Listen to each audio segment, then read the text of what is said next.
Hey everyone, Namaste. So we are continuing with our income tax series for the assessment year of 2025-26. If you are new to the channel, then please make sure to hit the subscribe button and press the bell icon. Let's get started. तो इस lecture में हम start करेंगे पूरा new chapter income from house property. ठीक है, हमने initial introduction lecture में ये पढ़ा था कि हमारी जो इनकम टैक्स में इनकम का कॉन्सेप्ट होता है वो इनकम 5 सोर्सेस से आती है।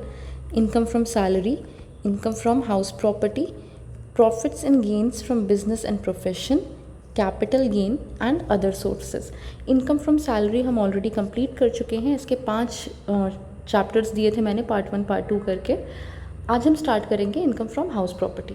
तो मेक श्योर अगर आपने प्रीवियस लेक्चर्स नहीं देखे हैं तो आप पहले वो देख लीजिएगा and let's get started with house property. सबसे पहले तो इनकम फ्रॉम हाउस प्रॉपर्टी किसको कहते हैं कि अगर आपका कोई घर है जो आपने लेट आउट किया हुआ है, किराए पे दिया हुआ है, उससे जो भी किराया आ रहा है उसको हम बोलते हैं इनकम फ्रॉम हाउस प्रॉपर्टी। इसमें कंफ्यूज नहीं होना है कि हम कोई घर बेच रहे हैं और घर बेचने से पैसे आ रहा है, नहीं, उसको नहीं बोलते हैं। तो इनकम फ्रॉम हाउस प्रॉपर्टी वो इनकम होती है जो आपको अपनी कोई घर लेट आउट करने से होती है। रीड करते हैं साथ में। It refers to the income earned by a person from letting out a building or a land pertinent thereto। मतलब कि जैसे मान लीजिए आपने ये बिल्डिंग है और आपने ये बिल्डिंग रेंट पे दी हुई है, ठीक है, तो इससे जो रेंट आ रहा है that is your income from house property. अब इसी बिल्डिंग से लगी हुई कोई लैंड भी है साथ में, वो भी आपने साथ में पूरा दिया हुआ है, ठीक है, ये पूरा स्ट्रक्चर आपने साथ में लेट आउट किया हुआ है, तो इस लैंड पे भी जो रेंट आ रहा है उसको भी आप इंक्लूड कर लोगे। मान लो कोई पार्किंग स्पेस वगैरह है, इसमें बिल्डिंग से इंक्लूडेड है लेकिन, ठीक है, इसीलिए लिखा हुआ है। और लैंड अपरटेनेंट देयर टू, मतलब कि बिल्डिंग से लगी हुई होनी चाहिए, जैसे जिसको प्रेसिंक्ट्स भी बोलते हैं हम, ठीक है। तो इस पर भी अगर कोई रेंट आ रहा है तो ये भी आपका इनकम फ्रॉम हाउस प्रॉपर्टी का पार्ट बनेगा। लेकिन अगर सिर्फ लैंड है, मान लो सिर्फ लैंड है, यहाँ पे कोई बिल्डिंग नहीं है और ये लैंड आपने रेंट पे दी हुई है, तो इससे जो भी रेंट आ रहा है ना, ये इनकम फ्रॉम हाउस प्रॉपर्टी में नहीं आएगा। तो क्या उस पर टैक्स नहीं लगेगा? ऑफ कोर्स लगेगा, बट कहाँ लगेगा? हाउस प्रॉपर्टी में नहीं, अदर सोर्सेज में लग सकता है। ठीक, आगे आते हैं। एसेंशियल कंडीशंस फॉर टैक्सेशन देखते हैं। To tax income under this head, the following conditions must be fulfilled. The property must consist of building or land appurtenant thereto, पढ़ चुके हैं already. The assessee must be the owner of the property। अगर आपकी खुद की property है तभी आप उसको लेट आउट कर सकते हो और तभी तो आपको उस पर रेंट मिलेगा ना। तो आपकी जो एसेसी है उसकी प्रॉपर्टी खुद की होनी चाहिए, मतलब the assessee should be the owner of the property. The property should not be use for the business profession carried on by assessee. देखिए, अगर आप उस प्रॉपर्टी पे अपना ही बिजनेस या कोई प्रोफेशन कैरी ऑन कर रहे हैं तो उसकी जो इनकम होगी वो लेट आउट इनकम नहीं मानी जाएगी। वो कौन सी इनकम हो जाएगी आपकी? वो पीजीबीपी में चला जाएगा। प्रॉफिट हो रहा है आपको बिजनेस से या तो आपको गेन हो रहा है प्रोफेशन से, तो हाउस प्रॉपर्टी की इनकम तो बची नहीं, ठीक है। नेक्स्ट आते हैं स्कोप ऑफ सेक्शन 2। सेक्शन 2 क्या बोलता है? It covers residential buildings, commercial buildings, godowns, shops etcetera. मतलब कि अगर आपने कोई रेजिडेंशियल बिल्डिंग रेंट पे दिया है, कमर्शियल बिल्डिंग रेंट पे दिया है, गोडाउन, शॉप्स, ये सारी चीज़ें आपकी हाउस प्रॉपर्टी में आ जाती हैं। मतलब अगर आपने इस पर रेंट के लिए लेट आउट किया हुआ है, along with the land appurtenant thereto, like parking spaces, gardens, approach roads etcetera, ठीक है। लेकिन अगेन याद रखिएगा कि अगर सिर्फ लैंड है, देखो लिखा भी है, Note, it does not include open land, agricultural land और vacant plots without construction। जहाँ पे कोई कंस्ट्रक्शन नहीं हुआ है, ओपन लैंड, एग्रीकल्चरल लैंड है, कोई बिल्डिंग स्ट्रक्चर नहीं है वहाँ पे और आपने वो लेट आउट किया है, तो वहाँ से जो इनकम आ रही है टैक्सेबल तो है, but income from house property वाले हेड में नहीं टैक्सेबल है, ठीक है। आगे आते हैं। हाउस प्रॉपर्टी आपकी 2-3 तरह की हो सकती हैं, देख लेते हैं। सबसे पहले लेट आउट प्रॉपर्टी। अच्छा, हमें 2 पढ़ना होता है mainly, late out property, self occupied property. Let out का मतलब जो आपने किराए पे दिया है, और एक ये भी तो हो सकता है ना कि आपका खुद का घर है, आप ओनर हो वहाँ के, बट आप उसमें खुद रहते हैं, सेल्फ ऑक्यूपाइड, तो उसका भी हम वैल्यूएशन करते हैं। कैसे करते हैं वो आगे देखेंगे, ठीक है। देखो, अब अगर आप खुद रह रहे हो उसमें तो आपको रेंट तो आ नहीं रहा है उससे, तो आपकी एनुअल वैल्यू हम निल मानते हैं, ठीक। और 2 प्रॉपर्टीज़ आप दिखा सकते हो कि आप सेल्फ ऑक्यूपाई किए हुए। मान लो आपकी 5 प्रॉपर्टीज़ हैं, 5 घर हैं आपके, आप चाह रहे हो आप दिखा दो कि 5 के 5 घर आपके सेल्फ ऑक्यूपाइड हैं, मतलब आपके फैमिली मेम्बर्स जो क्लोज हैं, कि एक में आप, मदर, फादर, पेरेंट्स, सिबलिंग्स, आप ही लोग रह रहे हैं 5 घर में, ठीक है। बट आप इनकम टैक्स में ऐसा नहीं दिखा सकते। आप एट मैक्स 2 प्रॉपर्टीज़ दिखा सकते हो जो कि आपने सेल्फ ऑक्यूपाई की हुई हैं, बाकी बाय डिफ़ॉल्ट मान लिया जाएगा कि आपने लेट आउट किया है। ऐसा क्यों है ये भी आपको पूरा चैप्टर पढ़ के समझ में आ जाएगा, ठीक है। लेट आउट प्रॉपर्टी में क्या लिखा है, taxable based on actual rent और फेयर रेंट, कि आपको एक्चुअल में रेंट कितना आया उसके बेसिस पे आपकी टैक्सेबिलिटी डिसाइड होती है, ठीक है। आगे बढ़ते हैं। Deemed to be let out property, so if more than 2 properties are self occupied, वही जो मैंने ऊपर बोला कि अगर 2 से ज़्यादा सेल्फ ऑक्यूपाइड प्रॉपर्टीज़ हैं तो जो थर्ड या थर्ड के आगे अगर कोई और घर बचा है उसको हम मान लेंगे कि वो लेट आउट है, तो deemed to be let out हो जाएगा। आपने किराए पे उठाया नहीं है, मान लीजिए आपके 5 घर हैं, अभी मैंने बोला आप 5 के 5 घर में आप खुद ही रह रहे हैं, ठीक है, आपने लेट आउट नहीं किया, लेकिन 2 घर तो हम सेल्फ ऑक्यूपाइड मान लेंगे, बाकी के जो रिमेनिंग 3 घर हैं हम उसको deemed to be let out, मतलब कि हम मान लेंगे कि वो घर किराए पे दिए हुए हैं, ठीक है। लास्ट पॉइंट क्या बोल रहा है, वेकेंट प्रॉपर्टी। वेकेंट प्रॉपर्टी मतलब still taxable if deemed to be let out, मतलब खाली प्रॉपर्टी है, ना आप रह रहे हो ना आपने लेट आउट किया हुआ है, लेकिन अगर आपके 2 घर ऑलरेडी सेल्फ ऑक्यूपाइड है तो हम इसको लेट आउट ही मानेंगे, वो खाली हो, कोई रहता हो, आप रहते हो, डजेंट मैटर, ठीक। आगे बढ़ते हैं। Addressing specific property scenarios, so partly let out and partly self occupied, नाम से क्लियर हो रहा है कि पूरा पूरा घर लेट आउट नहीं है और पूरे पूरे में आप खुद भी नहीं रह रहे हो। तो ऐसे में क्या होगा कि मान लो एक घर है और इसके कुछ पोर्शन में आप खुद रह रहे हैं और आधा पोर्शन लेट आउट किया है, जैसा एक्चुअल में होता है रियल लाइफ में। आप देखो कि ओनर रह भी रहा है ऊपर वाले पोर्शन में और नीचे वाला पोर्शन लेट आउट किया हुआ है, तो इसका भी हम वैल्यूएशन करते हैं। आप हाफ वैल्यू दोनों में डाल दोगे, ठीक है, वो आगे हम जब कैलकुलेशन करेंगे तो आपको पता चलेगा। को ओनरशिप का क्या मतलब है, प्रॉपर्टी इज़ ओन्ड बाय 2 और मोर पर्सन्स, की एक ही हाउस प्रॉपर्टी है जिसके ओनर एक से ज़्यादा लोग हैं, 2 या 2 से ज़्यादा लोग हैं, तो the shares are definite and ascertainable, income is computed separately in proportion to ownership, मतलब जो आपकी इनकम है ना वो जितने भी ओनर्स हैं उनके लिए सेपरेटली निकाली जाती है। अगर एक घर के 2 ओनर्स हैं एक्स और वाई, तो एक्स का कंप्यूटेशन अलग करेंगे, वाई का कंप्यूटेशन अलग करेंगे, ठीक है। आगे क्या बोल रहा है, कंपोजिट रेंट। कंपोजिट रेंट का मतलब ये होता है कि अगर आपने जो भी अपना पोर्शन रेंट पे दिया हुआ है उससे रेंट भी आ रहा है और एक कुछ पोर्शन आप मतलब सर्विस भी प्रोवाइड कर रहे हो वहाँ पे, कोई भी जैसे मान लो वेयर हाउस की सर्विस प्रोवाइड कर रहे हो, कोई और पैकेजिंग या किसी चीज़ की भी सर्विस प्रोवाइड कर रहे हो, तो जो सर्विस वाला पार्ट है ना, जो सर्विस वाले पार्ट से आपको पैसे मिल रहे हैं उसको हम हाउस प्रॉपर्टी में नहीं दिखाते हैं क्योंकि वो रेंट वाला पोर्शन नहीं है, तो उसको हम कहाँ दिखाते हैं, इनकम फ्रॉम अदर सोर्सेज में दिखा सकते हैं, बिजनेस में दिखा सकते हैं, डिपेंड करता है ये किस टाइप की इनकम है, और जो बिल्डिंग का रेंट आ रहा है उसको हम हाउस प्रॉपर्टी में दिखाते हैं, ठीक है। आगे आते हैं एग्जेम्प्टेड इनकम। एग्जेम्प्टेड इनकम वो इनकम होती है जिस पे आपको इनकम फ्रॉम हाउस प्रॉपर्टी वाले हेड में चार्ज नहीं होगा, मतलब इस पे टैक्स नहीं लगेगा, ठीक है। कौन सी इनकम है ये, अगर फार्म हाउस से कोई इनकम हुई है, अगर आपने पीछे वाली सीरीज़ में एग्रीकल्चर इनकम वाला चैप्टर पढ़ा होगा तो आपको पता चला होगा कि अगर फार्म हाउस से कोई इनकम होती है तो हम उसको एग्रीकल्चरल इनकम मानते हैं, ना कि इनकम फ्रॉम हाउस प्रॉपर्टी, ठीक है। And I would very strongly suggest कि अगर आपने प्रीवियस लेक्चर्स नहीं देखे हैं ना इस सीरीज़ के, तो उसका लिंक मैंने डिस्क्रिप्शन में दे रखा है, आप पूरी सीरीज़ देख लीजिएगा।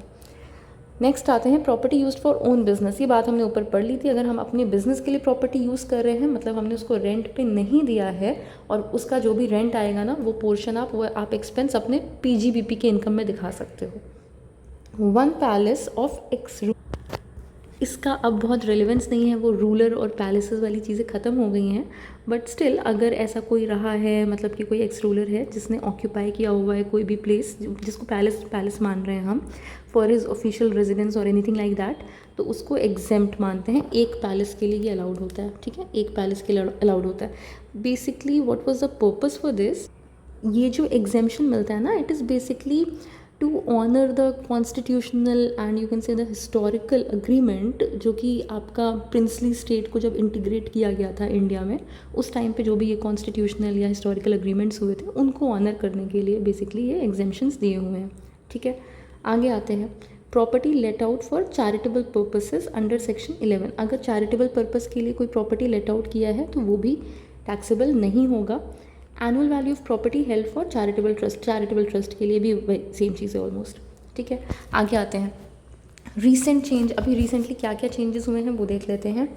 फिनेंस एक्ट 2019 में क्या चेंज हुआ, 2 houses can be treated as self occupied, ये हमने पढ़ा था, ये आप अमेंडमेंट जान सकते हैं कि अमेंडमेंट 2019 से हुआ है।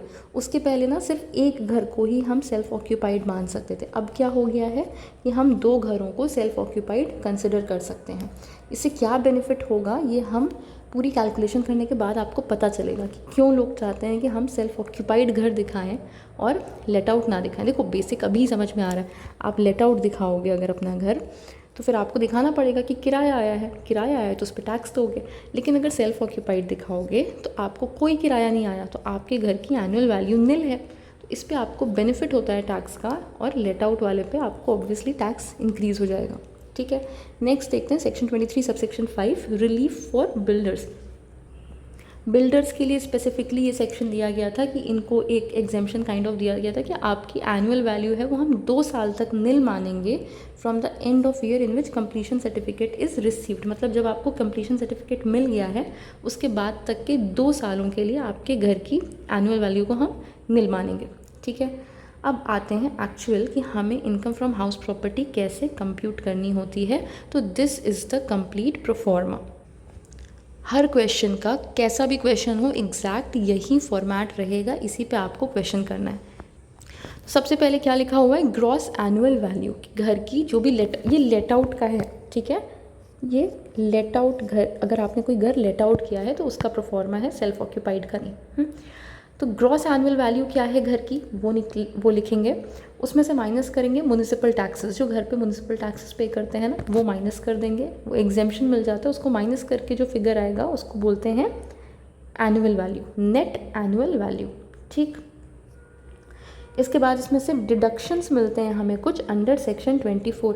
ये सेक्शन याद रखना है, डिडक्शंस अंडर सेक्शन 24। पहला डिडक्शन क्या मिलता है, स्टैंडर्ड डिडक्शन कितना है 30% ऑफ NAV। जो यहाँ वाला अमाउंट आया था ना इसका सीधा सीधा 30% निकाल के माइनस कर दो। ठीक है, और सेकंड क्या है, इंटरेस्ट ऑन लोन, मतलब आपने जिस भी घर की बात हो रही है जो आपने किराए पे दिया है वो खरीदने के लिए, उसका कंस्ट्रक्शन करवाने के लिए अगर आपने कोई लोन लिया हुआ था तो उस लोन पे आपने जितना इंटरेस्ट पे किया है ना उस इंटरेस्ट का आपको डिडक्शन मिल जाएगा। डिडक्शन क्या है, बेनिफिट है आपके लिए, आपकी टैक्सेबल वैल्यू कम हो जाएगी। ठीक है, तो ये डिडक्शन माइनस कर दीजिए, फाइनल जो आपका फिगर आएगा that will be your income from house property. Simple. अब देखो इंटरेस्ट ऑन लोन में 2 चीज़ें लिखी हैं, interest for previous year, interest for pre construction period. तो हमें ये सीखना है अभी कि ये क्या होता है। ठीक है, एक बार फिर से देखते हैं। देखो सबसे पहले हमें ग्रॉस एनुअल वैल्यू निकालना है, बहुत सिंपल होता है, अभी तुरंत सीख लेंगे। म्युनिसिपल टैक्सेस क्वेश्चन में गिवन होते हैं, काम करती हूँ मैं अलग से बताती हूँ आपको यहाँ पे। सबसे पहले हमें GAV निकालनी होती है जो कि बहुत इजी होती है। इसमें से हम माइनस करते हैं म्युनिसिपल टैक्सेस जो कि आपको क्वेश्चन में डायरेक्टली गिवन होते हैं, कोई भी रॉकेट साइंस नहीं है।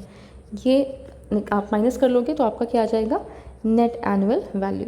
माइनस करेंगे से इसमें standard deduction under section 24, 2 deductions मिलते हैं। पहला डिडक्शन क्या है आपका 30% ऑफ NAV, मतलब इसी का 30%, तो ये भी निकाल लोगे।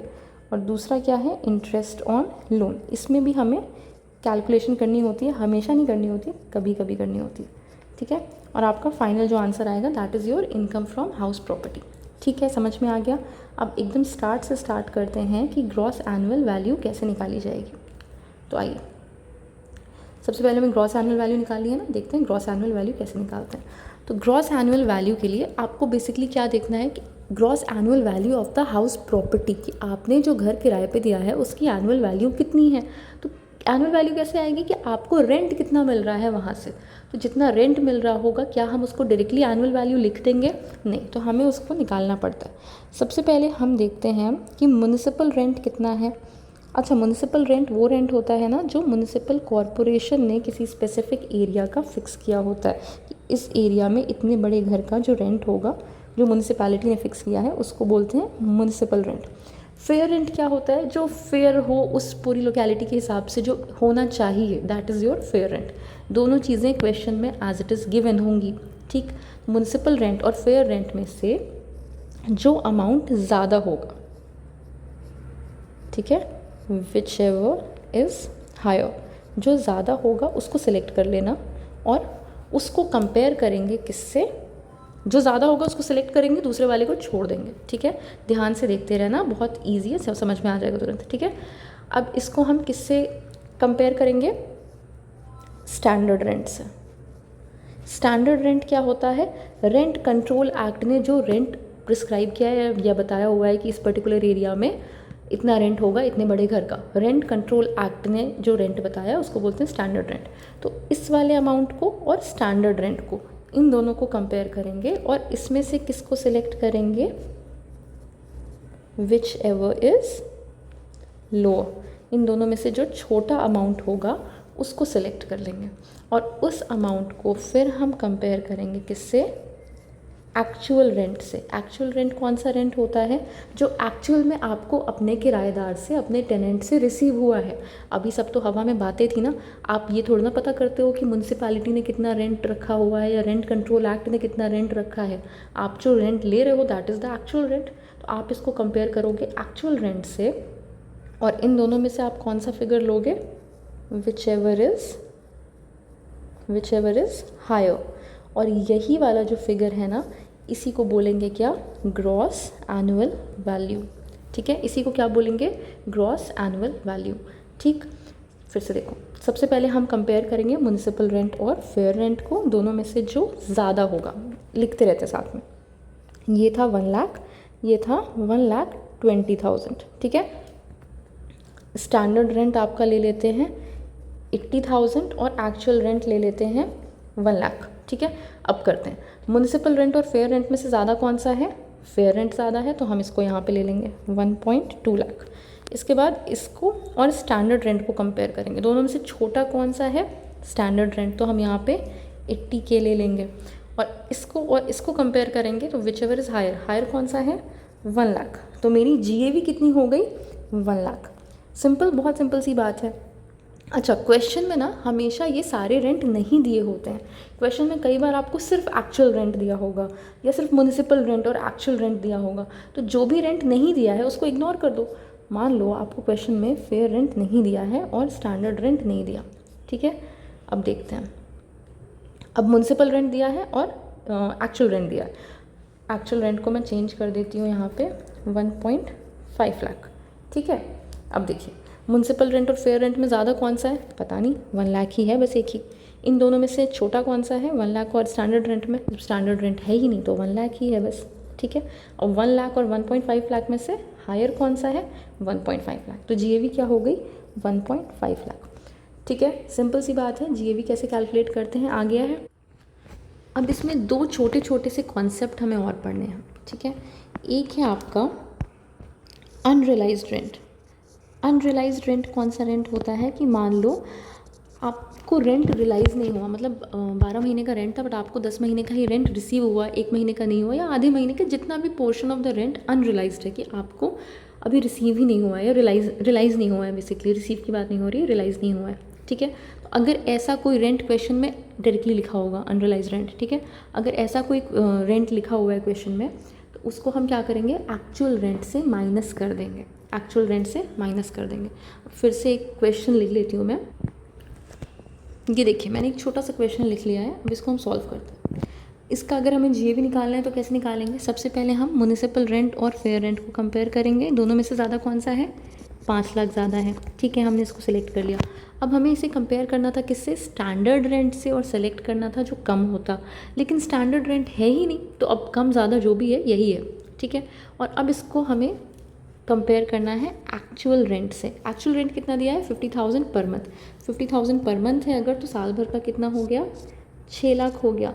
लेकिन आपको क्वेश्चन में दिया है अनरियलाइज्ड रेंट भी। तो अभी मैंने ऊपर क्या बताया कि अगर अनरियलाइज्ड रेंट दिया है तो उसको हम क्या करते हैं? एक्चुअल रेंट से डिडक्ट कर देते हैं। तो एक्चुअल रेंट था आपका 6 लाख, इसमें से अनरियलाइज्ड रेंट माइनस कर देंगे कितना? 30,000। तो आपका एक्चुअल रेंट कितना हो जाएगा? 5,70,000। ठीक है, 5,70,000। तो अब हम कंपेयर करेंगे किसको? 5 लाख को और 5,70,000 को। दोनों में से ज़्यादा कौन सा है? 5,70,000। GAV आपकी हो जाएगी 5,70,000। ये पहला कॉन्सेप्ट अनरियलाइज्ड रेंट का। अगर क्वेश्चन में अनरियलाइज्ड रेंट दिया हुआ है तो उसको एक्चुअल रेंट से माइनस कर देंगे और तब कंपैरिजन करेंगे। नेक्स्ट कॉन्सेप्ट है आपका वेकेंसी। वेकेंसी क्या होती है? नाम से क्लियर हो रहा है, अगर आपका घर वेकेंट है, आप आपने तो किराए पे दिया हुआ है, बट जो टेनेंट्स थे आपके वो 11 महीने तक घर में रहे और 1 महीने के लिए आपका घर वेकेंट था, ठीक है। अब मान लो इसी क्वेश्चन में मैंने चेंजेस कर दिए और लिख दिया वेकेंसी फॉर 2 मंथ्स। ये भी क्वेश्चन में डायरेक्टली लिखा होता आपका, ठीक है। वेकेंसी 2 मंथ्स मतलब 2 महीने के लिए आपका घर खाली था। तो अभी तक आपने जितना पोर्शन किया है ना वो एज इट इज़ ही होगा। इन दोनों में से कंपेयर करके 5 लाख आया, 5 लाख और 5,70,000 में से कंपेयर करके 5,70,000 ज़्यादा आया। तो आइडियली आपकी जीएवी हो जानी चाहिए थी 5,70,000, क्योंकि एक्चुअल रेंट था ये। जितना भी जीएवी आ रही थी ना आपकी, उसी अमाउंट को लो और उसमें से वैकेंसी माइनस कर दो। वैकेंसी कितनी है? 2 मंथ्स की। तो 1 महीने का रेंट कितना है? तो इसमें ना हम एक्चुअल रेंट देखते हैं। क्यों? बाकी सारे रेंट तो बातें हो रही हैं कि म्यूनिसिपैलिटी ने कितना फ़िक्स किया, रेंट कंट्रोल एक्ट ने कितना फ़िक्स किया, होना कितना चाहिए, बट एक्चुअल रेंट तो वो होता है ना जो आपको एक्चुअल में रिसीव हुआ है। तो वैकेंसी के टाइम आपको कितना रेंट रिसीव नहीं हो पाया, 50,000 रुपये अगर 1 महीने का था तो साल भर का मतलब 2 महीने का कितना? 1 लाख। तो 1 लाख रुपीज़ वैकेंसी माइनस कर देंगे और आपका ग्रॉस एनुअल वैल्यू आ जाएगी कितनी? 4,70,000। ये है आपका फाइनल जीएवी। म्युनिसिपल रेंट और फेयर रेंट को कंपेयर करेंगे, whichever is higher will compare that with the standard rent and will select the one which is lower, और उसको कंपेयर करेंगे एक्चुअल रेंट से। अगर कोई अनरियलाइज्ड रेंट है तो उसको एक्चुअल रेंट से माइनस कर देंगे, तब कंपेयर करेंगे और सिलेक्ट करेंगे किससे? विच एवर इज़ हायर, और फिर वो आपकी फाइनल जीएवी होगी। अगर वैकेंसी है तो उसमें से वैकेंसी को माइनस कर देंगे, ठीक है। वापस आते हैं, जीएवी निकालना हमें आ गया। म्युनिसिपल टैक्सेस आपके क्वेश्चन में गिवन होते हैं। कैसे गिवन होते हैं? या तो डायरेक्टली लिखा होगा कि म्युनिसिपल टैक्स 10,000 है, या तो लिखा होगा म्युनिसिपल टैक्सेस 10% है। तो 10% किसका? म्युनिसिपल रेंट का। म्युनिसिपल टैक्सेस है ना, ये गलती नहीं करना कि 10% जीएवी का कर दो, बिल्कुल भी नहीं। म्युनिसिपल टैक्सेस है, म्युनिसिपल रेंट पे परसेंट निकलता है, ठीक है। इन दोनों को माइनस कर देंगे, क्या आ जाएगा? नेट एनुअल वैल्यू, ठीक है। नेट एनुअल वैल्यू के बाद आपको डिडक्शंस मिलते हैं अंडर सेक्शन 24। स्टैंडर्ड डिडक्शन भी निकाल लेंगे सीधे सीधे, 30% ऑफ नेट एनुअल वैल्यू, ये भी आ जाएगा। और इंटरेस्ट ऑन लोन, अच्छा इंटरेस्ट ऑन लोन में जो 2 पार्ट्स है ना, इसमें एक पार्ट, इस वाले पार्ट में हमें कैलकुलेशन करना होता है। इंटरेस्ट फॉर प्रीवियस ईयर में तो कोई दिमाग नहीं लगाना। अब ऐसे देखो, क्वेश्चन में दिया हुआ है कि आपने लोन लिया था 10 लाख का घर बनवाने के लिए, और 10 लाख पे आप 10% का इंटरेस्ट दे रहे थे पर एनम। तो 10 लाख पे 10% कितना? 10,000 रुपये। सीधा सीधा 10,000 रुपये आपका आंसर आ गया। ये 10,000 कौन सा इंटरेस्ट है? ये इंटरेस्ट है for the previous year. Interest for pre construction period कैसे निकालते हैं अभी के लिए मैं बता देती हूँ, बाकी हम कंप्यूटेशन करेंगे पूरा नेक्स्ट क्लास में, ठीक है। देख लो, लेकिन मान लो हमने लोन लिया 1 जनवरी 2020 को, ठीक है। और फिर हमने इस दिन हमने लोन लिया है, इसके बाद हम घर बनवा रहे हैं। जब तक भी मेरे घर का कंस्ट्रक्शन ख़त्म हुआ किस दिन? 1 अप्रैल 2021 को, ठीक है। 1 अप्रैल, मैं 1 मई कर देती हूँ उसको, 1 मई 2021 को, ठीक है। अब करते क्या है, लोन का अमाउंट लेंगे, इंटरेस्ट रेट लेंगे। ये तो हमने ऊपर भी किया था। लोन का अमाउंट कितना है आपका? 10 लाख, सॉरी ये आपका 1 लाख हो जाएगा 10%, ठीक है, इंटू 10/100, ठीक है, इंटू यहाँ पे ना हमें टाइम लिखना होता है कि आपके लोन लेने से आपके कंस्ट्रक्शन के पहले तक का टाइम पीरियड कितना है। तो लोन आपने लिया 1 जनवरी 2020 को और आपका कंस्ट्रक्शन एंड हुआ है 1 मई 2021 को। तो कंस्ट्रक्शन एंड होने के जस्ट पहले वाला 31 मार्च कंसिडर करते हैं हम। तो हम 1 मई 2021 की डेट ना लेके 31 मार्च 2021 की डेट लेंगे। क्यों? क्योंकि मेरा फाइनेंशियल ईयर यहाँ पे एंड होता है, तो इसके बाद वाले जितने मंथ्स हैं ना उसको हम छोड़ देते हैं। तो अब काउंट करो, जनवरी 2020 से लेके 31 मार्च 2021 तक कितना टाइम हुआ? ये पूरे 12 मंथ्स हो गए और इसके बाद 3 मंथ्स और, मतलब टोटल 15 मंथ्स हुए, ठीक है, 15 मंथ्स हुए। तो हम यहाँ पे लिख देंगे इंटू 15/12। अगर इतने मंथ्स ना हुए होते, आपने ये डेज़ में निकाला हो, तो मान लो आपने निकाला है 75 डेज़, तो आप यहाँ पे ना 75/365 कर सकते थे, क्योंकि आपने डेज़ में लिखा है तो आप नीचे 365 कर लो। मैंने मंथ्स में निकाला है तो मैं नीचे 12 कर रही हूँ। अब इसको कंप्यूट कर लेते हैं। इसको सॉल्व करेंगे ना, आपका आंसर आएगा 1,25,000।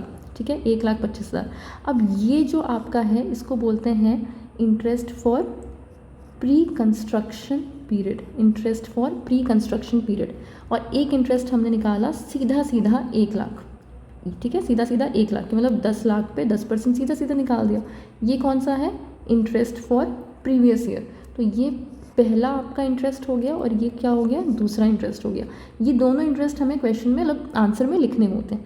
बट प्री कंस्ट्रक्शन वाला जो इंटरेस्ट होता है ना, इसका जो बेनिफिट है ये इनकम टैक्स डिपार्टमेंट हमें पूरा एक साथ नहीं देता। तो कैसे देता है?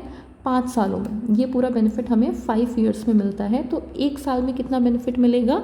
डिवाइड बाय 5 करके, जो कि आपका आएगा 25,000। तो अब जब हम आंसर में लिखेंगे ना, तो कैसे लिखेंगे? इंटरेस्ट ऑन लोन पहला हो गया आपका प्रीवियस ईयर। प्रीवियस ईयर का तो सीधा सीधा था आपका 1 लाख। और दूसरा लिखेंगे कितना? प्री कंस्ट्रक्शन पीरियड के लिए 25,000। ये 25,000 आपको इस ईयर भी मिला है, अगले साल भी मिलेगा, उसके अगले साल भी, ऐसे 5 साल तक मिलता रहेगा। ठीक है, पूरा बेनिफिट एक साथ नहीं मिलता। फिर से देखते हैं। सबसे पहले हमें क्या करना है? प्रीवियस ईयर के लिए तो कुछ भी नहीं, जितना लोन का अमाउंट है उसको मल्टीप्लाई कर देना है इंटरेस्ट के अमाउंट से, आपका इंटरेस्ट आ जाएगा। प्री कंस्ट्रक्शन के लिए हमें क्या करना है? हमें देखना है कि आपका लोन किस दिन मिला है और आपका घर का कंस्ट्रक्शन किस दिन ओवर हुआ है, उसके पहले वाले 31 मार्च तक की डेट ले लेंगे और इन दोनों डेट्स के बीच में कितना टाइम पीरियड है बस वो निकालना है। और loan into interest rate into the time period, ये करके आपका प्री कंस्ट्रक्शन वाला भी आंसर आ जाएगा। बट ये बेनिफिट हमें पूरा एक साथ नहीं मिलता है, 5 सालों में मिलता है। तो इसको डिवाइड बाय 5 कर देंगे। बहुत इजी सा है, समझ में आ गया होगा। वापस आते हैं क्वेश्चन पे। अब हमें जीएवी निकालना भी आ गया है। म्युनिसिपल टैक्सेस क्वेश्चन में गिवन होते हैं। एनएवी आ जाएगा। स्टैंडर्ड डिडक्शन में 30% ऑफ एनएवी माइनस कर दोगे। इंटरेस्ट में प्रीवियस ईयर और प्री कंस्ट्रक्शन दोनों हमें निकालना आ गया है। इसको माइनस करके आपका आंसर आ जाएगा इनकम फ्रॉम हाउस प्रॉपर्टी का। ठीक है, इतनी बात समझ में आ गई। अभी इसमें कुछ कुछ छोटे छोटे कॉन्सेप्ट्स और हैं और इसका भी पूरे नोट्स जो प्री कंस्ट्रक्शन पीरियड के हैं अभी मैंने आपको रफली बताया है। नेक्स्ट क्लास में हम इसको डिटेल में देखेंगे। ठीक है, सेकंड पार्ट में। अगर इतने चैप्टर में कोई डाउट हुआ हो तो प्लीज़ कमेंट करके बताना। अगर लेक्चर पसंद आया हो then please give this video a thumbs up and subscribe to the channel, share the video with your friends.